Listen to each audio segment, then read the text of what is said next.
day one? I find if people don't know enough about you, they don't talk about you. And I've got massive anxiety. I public speak. I don't hate it.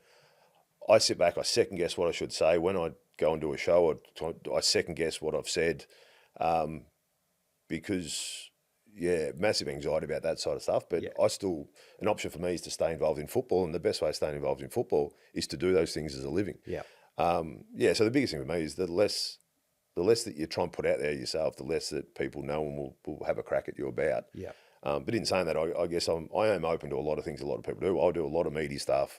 I involve my kids in a lot of things, my family in a lot of stuff. So I think I'm a lot more open than other people. But I guess only real true friends know the inner you, as a lot of people out there probably do as well. It's funny you say that about the anxiety and so forth. We were invited by Fags at the beginning of the final series last year for the Lions.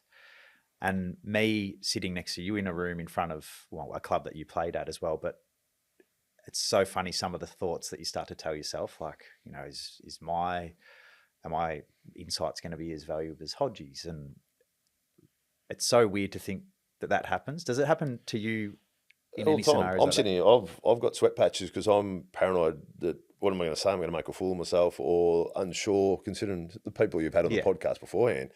I don't think it's a bad thing because you care what other people think. The only thing is sometimes you let the people that you shouldn't worry about, that affects your thought process as well. So I don't know, it's something I've always had. I've always said, if you talk to any of my teammates, me talking in front of a group at an AGM or at a BNF, hated it. Absolutely I get the croaky, I get the soft voice. I think I even had at the start of the show. You get the hesitation, the nervousness. It comes out of my voice straight away.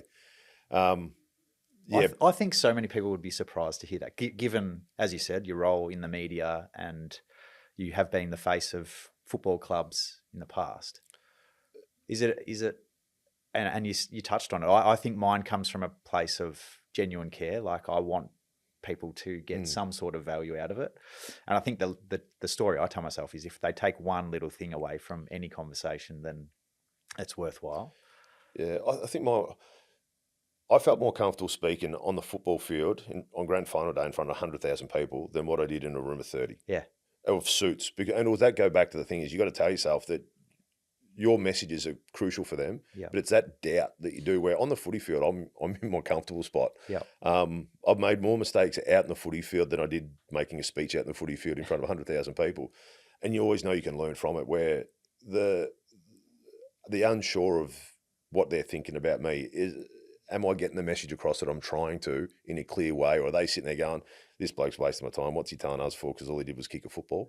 I think it's the unsureness, the doubt that goes through your head, which I think comes with it. But I think you get off there and you sort of reach, was it okay? Was it? And as soon as someone goes, yeah, it was perfect. Yeah. Or it was okay, or you didn't stuff up, that's probably the best thing that you like to hear.